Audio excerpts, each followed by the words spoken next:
পঞ্চায়েতের দুর্নীতি বন্ধ করো, সরকারি আসনের উপরে দালালি না চলিব, সরকারি আসনের উপরে দালালি না চলিব, সরকারি আসনের উপরে বিজেপি করে না চলিব, সরকারি আসনের উপরে বিজেপি করে না চলিব। রাস্তা পথ অতি শীঘ্রে নির্মাণ করে, রাস্তাঘাট অতি শীঘ্রে নির্মাণ করে,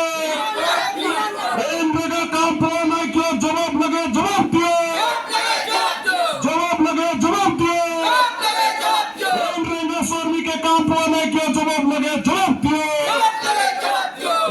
শ্রমিকে কাম পাওয়া নাই। বেআইনি ভাবে সীমা নির্ধারণ বাতিল করো, পঞ্চায়েতের বেআইনি ভাবে সীমা নির্ধারণ বাতিল করো। গাঁও পঞ্চায়তত চলি থকা দুৰ্নীতিৰ বাবে আজি গণবিক্ষোভ আন্দোলন কাৰ্যসূচী গ্ৰহণ কৰিছে CPM-এ অভিযোগ তুলিছে যে ৰঙাপাৰা উন্নয়ন খণ্ড কাৰ্যালয়ৰ অন্তৰ্গত 8টা গাঁও পঞ্চায়তত ব্যাপক দুৰ্নীতি সংঘটিত হোৱাত আজি তেওঁলোকে এই কাৰ্যসূচী গ্ৰহণ কৰিছে। মই পুনে সেই দৃশ্য দেখুৱাইছোঁ। পঞ্চায়তত দুৰ্নীতি চলি থকা প্ৰতিবাদত আজি তেওঁলোকে উন্নয়ন খণ্ড কাৰ্যালয়ত গণবিক্ষোভ কাৰ্যসূচী কৰিছে। মই CPM-ৰ তেওঁলোকৰ ৰয়েল চৰং আছে, মই তেখেতৰ পৰা সমগ্ৰ প্ৰতিক্ৰিয়া জানিব খুজিম। তেওঁলোকে এটা বিভিন্ন অভিযোগ তুলিছে যে এই উন্নয়ন খণ্ডৰ অন্তৰ্গত যি পঞ্চায়ত আছে, এই পঞ্চায়তত যি আঁচনি ৰূপায়ণ হোৱাৰ পূৰ্বে তেওঁলোকে আঁচনি ধন মোকলাই নিয়া অভিযোগ তুলিছে। পঞ্চায়তৰ অন্তৰ্গত তেওঁলোকৰ যি MGNৰেগা আঁচনি শ্ৰমিকসকলে নোপোৱাৰ অভিযোগ তুলিছে। অৰুণোদয় পত্ৰ বিতৰণৰ ক্ষেত্ৰত বিজেপিকৰণ কৰাৰ এটা অভিযোগ তেওঁলোকে আজি উত্থাপন কৰিছে।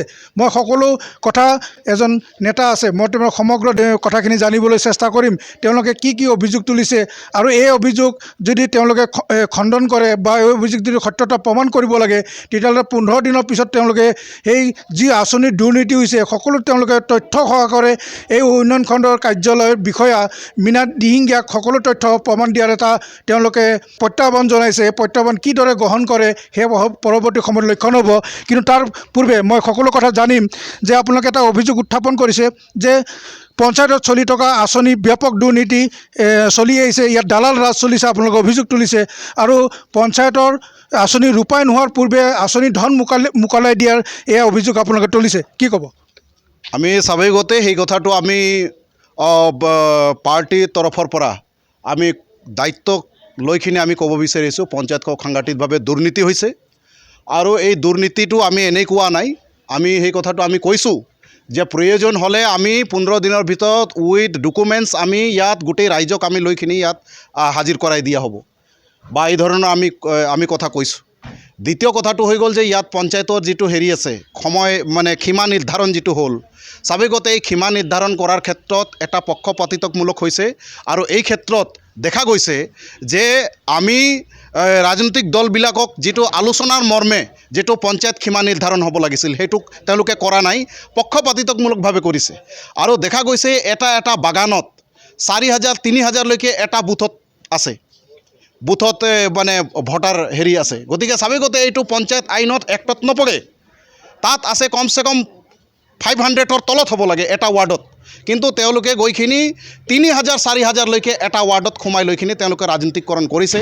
আৰু বিশেষকৈ যিবিলাক আঁচনি বিতৰণ, যিবিলাক অৰুণোদয় হওক, বাইদেউ আঁচনি হওক বা তেওঁলোকে এই যিটো বিভিন্ন ধৰণৰ ঘৰৰ কথাই হওক, এই গোটেইখিনি পাৰপত্ৰ যিবিলাক বিতৰণ কৰিছে, এই ক্ষেত্ৰত দেখা গৈছে যে তেওঁলোকে গেৰুৱাকৰণ কৰিছে, বিজেপিকৰণ কৰিছে। এইটো চৰকাৰী আঁচনি নহয়, যেনেবা তেওঁলোকে বিজেপি দপ্তৰৰ পৰা এই আঁচনি দি আছে।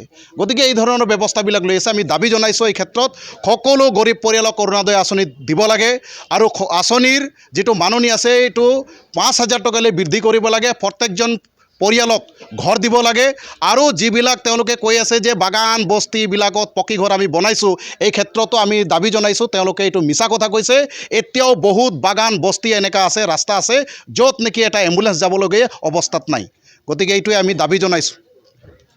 হয়, তেওঁলোকে এটা কথা কৈছে যে চৰকাৰী আঁচনি তেওঁলোকে সঠিকভাৱে ৰূপায়ণ কৰক, ইয়াক পক্ষপাতিত হ'ব নালাগে আৰু চাহ বাগিচা অঞ্চলত ৰাস্তা ঘাট নিৰ্মাণ কৰি ৰাইজক যাতায়াতৰ ক্ষেত্ৰত উপকৃত কৰিবলৈ তেওঁলোকে দাবী উত্থাপন কৰিছে।